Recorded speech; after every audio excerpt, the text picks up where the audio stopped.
Okay, so papakita ko sa inyo yung trick ni David Blaine. Yung pinapalitan yung card. Okay, so pinalitan ko yung isang card natin. Ginawa ko siyang red. Okay, so ang red card natin ngayon ay 8 of flower. Ito natin. Yan. 8 of flower. Okay, so yung 8 of flower, nalagay ko lang dito.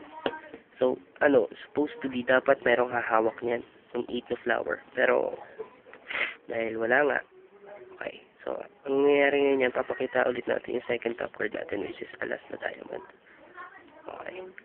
Pero ngayon, ang mangyayari ngayon yan, yung alas na diamond natin, pag ikinaskas natin sa 8 of flowers, see, nagbabago. Nandito na yung 8 of flowers. Yung ating red card, ay naging alas na diamond. Thanks for watching.